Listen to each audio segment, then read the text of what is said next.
So we talk about money all the time at church. We have contribution every Sunday. We talk about missions and all. This is a bit of a different take because talking about finances in this context is really about our overall financial stewardship.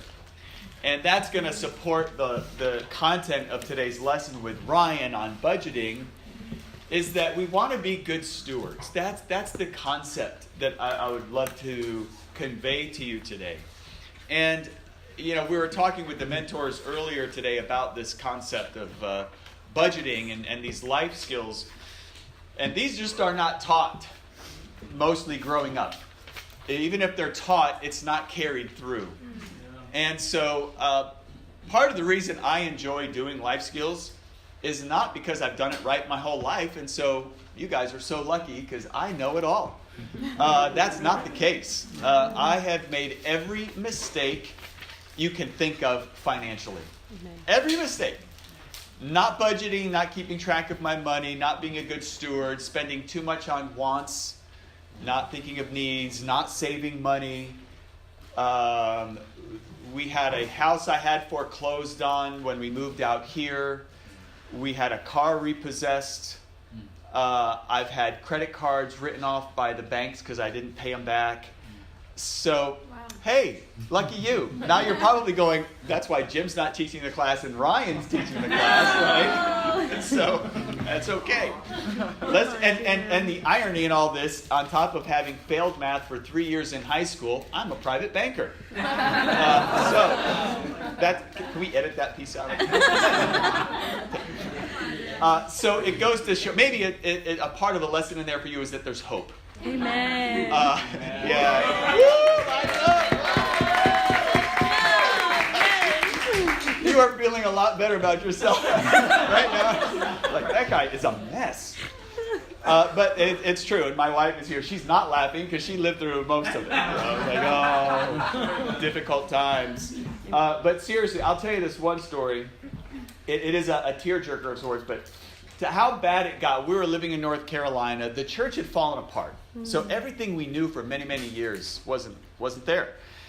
And I had gotten a job, traveling a lot. Life was expensive. We had 3, and then we had our 4th child. And the oldest was 7 years old.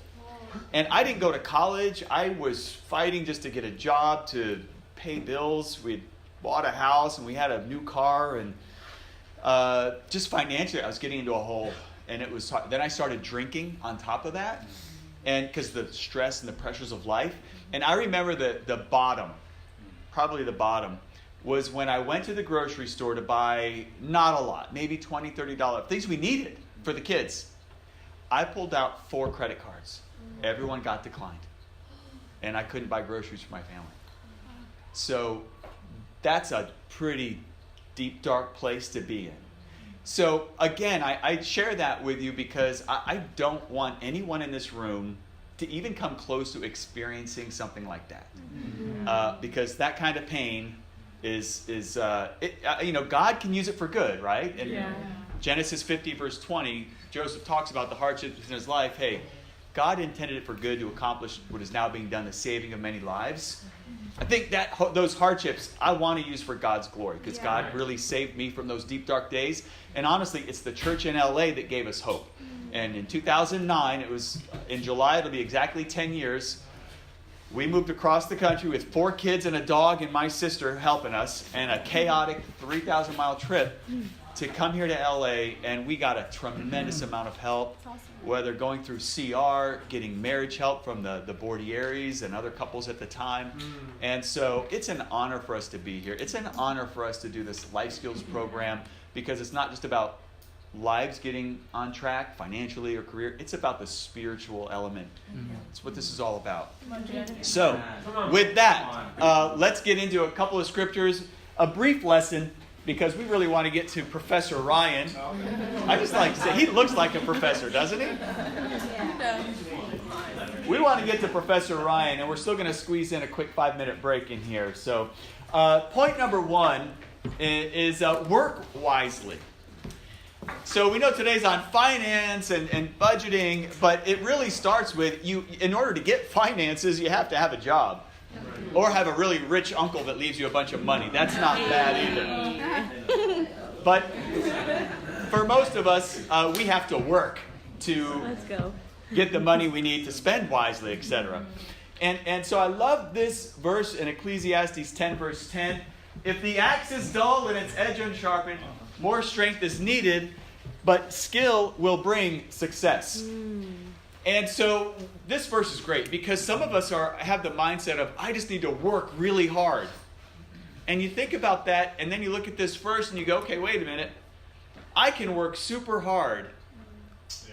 But if my axe is dull and I'm chopping wood, how much is hard work going to help you? It's going to wear you out, and you might chop some wood, and I've done it. I've actually done this, and it's when I've actually done a proverb, which is a proverb in Ecclesiastes, and it's like, wow, that's so true. Because then when you're cutting wood and you realize it's getting hard, what you do is you go, okay, wait, my axe is dull. You stop, you sharpen your axe, and when you go back to cutting wood, you're like, oh my gosh, this is a breeze. And so I would just encourage you, as we talk about financial stewardship, how we make money, number one, just work wisely. Make sure that you're working smart, not just hard. But I want to get here to Joseph in Genesis chapter 41. And the story of Joseph is phenomenal. You talk about, pride. He gets the coat, kind of mocks his brothers about how great he is. Hey, your ears of corn are going to bow to my ear of corn. Okay, what not to say to your big brothers, right? So he gets left in a pit to die. Travelers come along. They sell him. He gets to Egypt, works his way up, gets thrown in prison. He goes through a lot of hardships. He finally rises to a pretty strong place. Nice. And let's read here verses 46 to 49. Joseph was 30 years old when he entered the service of Pharaoh, king of Egypt. And Joseph went out from Pharaoh's presence and traveled throughout Egypt. During the 7 years of abundance, the land produced plentifully. Joseph collected all the food produced in those 7 years of abundance in Egypt and stored it in the cities. In each city, he put the food grown in the fields surrounding it. And then lastly, Joseph stored up huge quantities of grain like the sand of the sea. It was so much that he stopped keeping records because it was beyond measure. And again, just along that thought of working wisely that will carry over to our next point as well about what we do with what we make, you really see in the life of Joseph how he worked wisely. To get to the point of Pharaoh saying, you're in charge. Pretty remarkable. And again, Joseph wasn't an Egyptian. He was a slave that he worked his way up through his integrity and his hard work and, of course, his God-given wisdom. As he humbled out, God blessed him with wisdom and insight. And so when it comes to just hard work, Joseph's a great example in working wisely. And one of the things that I saw in here that it's not necessarily intuitive. If you're in charge of a country and there's a famine and you collect food, I think the inclination would be, look, bring all the food to a central location so it can be guarded and protected, and then we'll distribute it from there. But that's not what Joseph did. He stored the grain in each of the local cities. And I think that's very wise. It may be, of course, that's just the way you do it. But if I was in charge, not knowing this, I might have done it very differently. Right. Joseph was very wise. He really thought through it. And so, number one from Joseph, work wisely. Yeah. Not just hard, work wise. So let's get on to point number 2. And this gets more into our budgeting class today. Just the title alone, remember, of point number 2, delayed gratification. Many of us live paycheck to paycheck. And part of the reason is we just don't like to say no to ourselves. And then we have these things called credit cards that, oh man, I know I'm going to get paid next week. I can get it now and I'll pay it off later. And that's a snowball effect. Like I said, I've done it all, so I'm not pointing fingers. This is me. And so we have this challenge in our society with delayed gratification. And this verse in Ecclesiastes is pretty clear, chapter 5, verse 10. Whoever loves money never has money enough. Whoever loves wealth is never satisfied with his income. Wow. And part of this challenge in our thinking is we don't want to say no to ourselves. We want it right away. And it's because we love money. We love what money can do for us, the way it makes us feel when we buy something. And we don't want to delay that. And so we go at buying what we want when we really don't need it. And then it leads to problems down the road. And again, society has trained us to not delay our gratification. We live in a you can have it now society. When you go buy a car, what do they put on the window? Not the cost of the car. You can have it for only $239 a month. Boy, I wish we had time to go into that. But, to appeal to your desires. You walk into a store, everything is catered to your emotions to get you to make an emotional decision. The way the store smells, it's planned. The way it looks, the lighting, the display. People are paid big dollars just to put displays in windows. I mean, those guys are getting paid a lot of money. So we have to delay our gratification. And that's when we get into a budget and we live by principles, right? We set a budget based on our principles and let that dictate our behaviors and not our emotions. Has anyone made an emotional purchase before? Yeah. The rest of you are writing, I know. I won't say, the rest of you are lying. I know. Allison would have had her both hands up. Got to buy something for Dominic. Yeah. Anyway, sorry. So, second point is delayed gratification. The reference to the scripture is what we just read too. So save, that saying, hey, save your money for a rainy day? Yeah. I think you should save it for a rainy day or really dry 7 years. Yeah. And that's what we see in the scripture we just read with Joseph. I mean, you talk about delayed gratification. You're in Egypt, and the land is producing so bountifully. Think about it. There's no refrigeration. There's no long-term storage. The land is producing so bountifully. You not only have enough to take care of your people, but you are saving over a 7-year period. You're basically producing for 2 years. Every year you have the amount you're consuming and the same amount set aside for a year of famine. And then I'd argue it's even more than that because, as we know, other nations come to Egypt for food. Yeah. Mm-hmm. And you're not going to sell food to other nations if you can give it to your own people. Unless your name's Joseph Stalin, but we won't get into that. So, this comes into the point of saving, which we're going to touch on today and get into next week. But there's only 3 things you can do with your money. You can spend it, you can save it, or you can give it away. That's it. When money hits your bank account, you can spend it, you save it, or you give it away. And so as we see in Joseph, as he received the income that the land was producing, he saved a lot of it. And do you think that there were people around him thinking that was a horrible idea?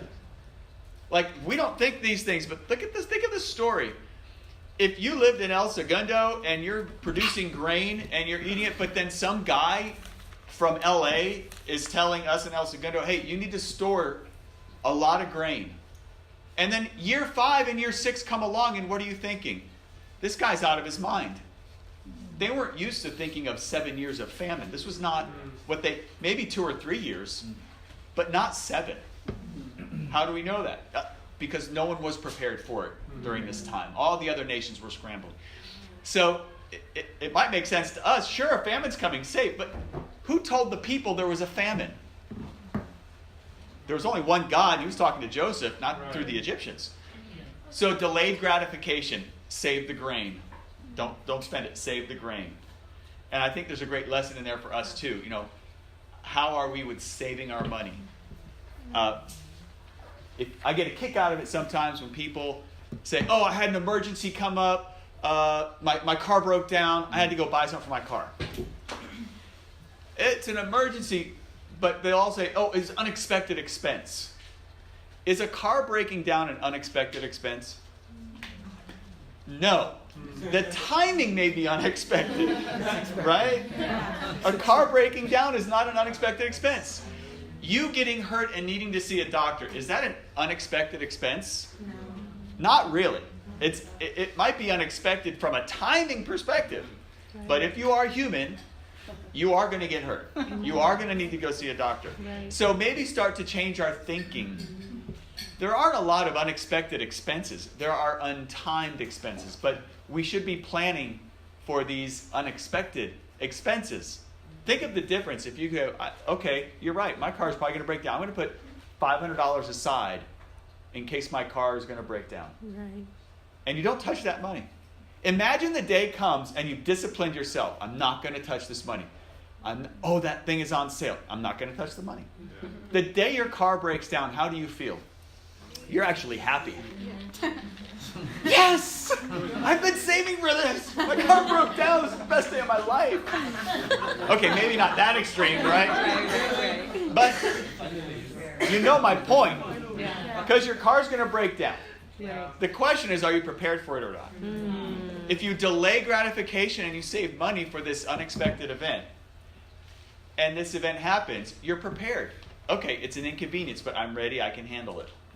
And so that's one example we can learn from Joseph and really think of, man, years 5 and year 6 in Egypt, people were probably getting ticked. They were ready for riots because I don't think the people were getting everything they wanted. They probably wanted more because think, the grain wasn't just to feed them, but to feed their animals as well.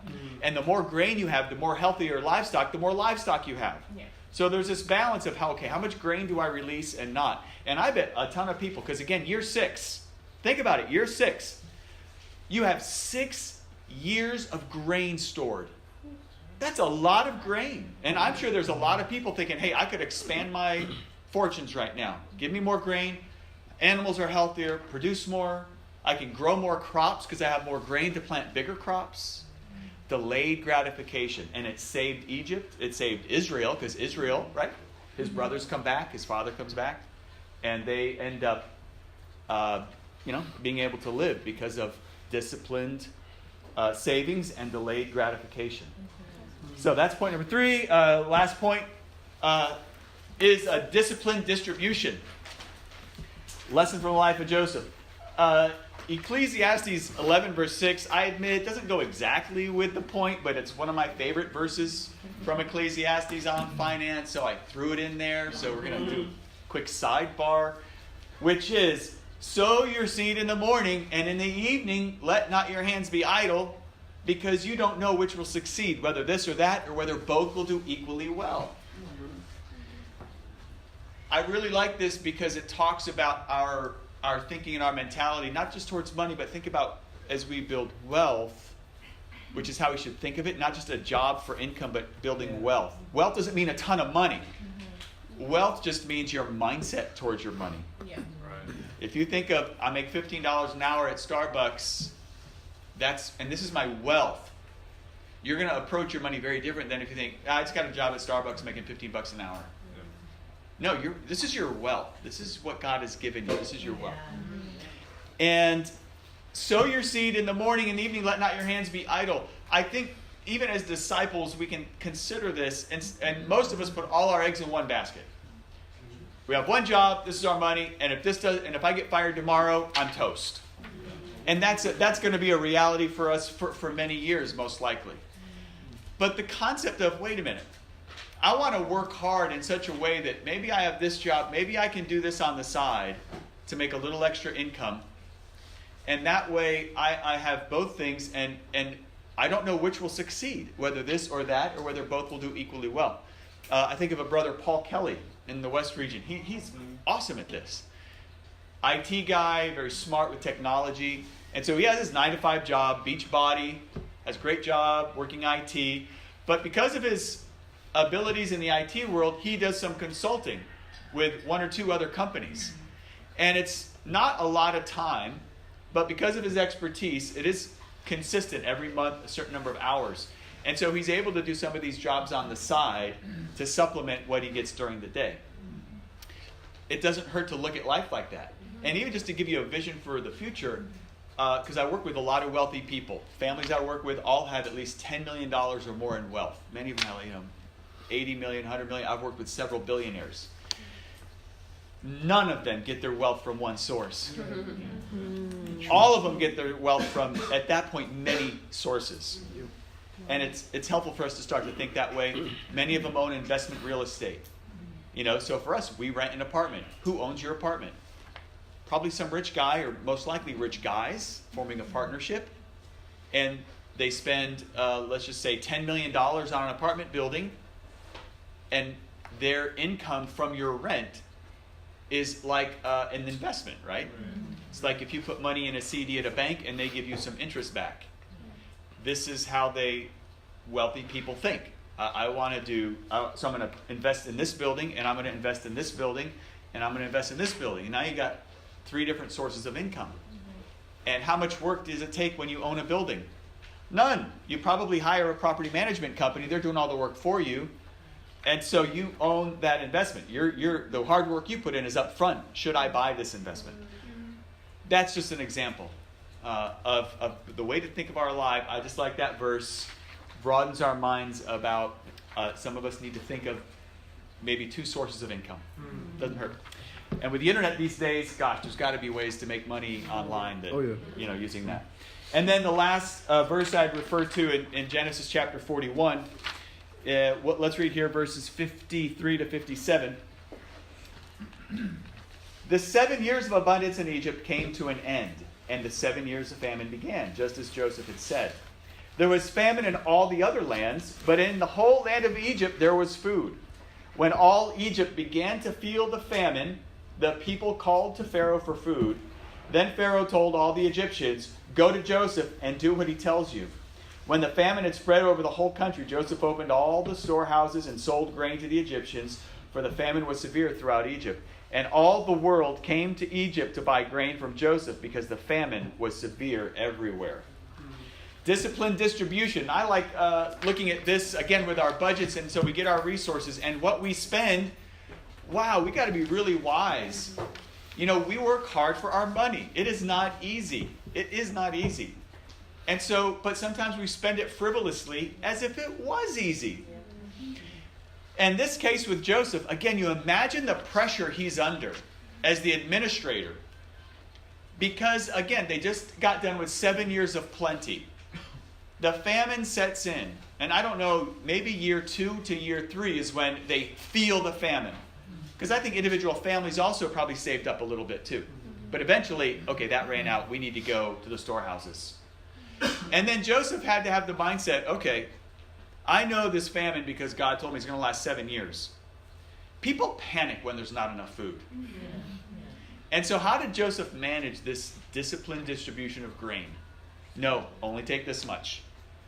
It's year 3 of the famine, maybe year 4. They're thinking, come on, give us more. It's going to rain soon. Famines don't last this long. Give us more food. Give us more grain. We need it for our livestock. We need it to plant more seed. We need to... No, this is all you're going to get. Other nations come in. And I'm sure other nations had a lot of money that they were going to spend on food. How do you distribute food so that you're taking care of your own people and these other nations accordingly, right? Equitably in some sense. Tough stuff. So, disciplined distribution. Joseph is a great example of how did he manage all of those resources accordingly. Powerful, right? Tough stuff. And so with us, how are we using our resources? Are we distributing our resources wisely in how we spend money? Right. And that's what we get to hear from Ryan is about our budgets. Right. So hopefully with this, a bit of a spiritual encouragement and background, looking at the life of Joseph, we can now take the practical instruction Ryan's going to give us about our budget and how can we work wisely, but then turn that into delayed gratification. Okay, I'm doing my budget. I don't have as much for entertainment as I thought. I need to cut back, delay gratification, and then an overall, okay, how can I create my budget to have a more disciplined distribution of my resources? Right. And so what we're going to do now is a quick break, 2-3 minute break. Again, refresh yourself, get something to eat, drink, and then we'll come back and get Professor Ryan, guys.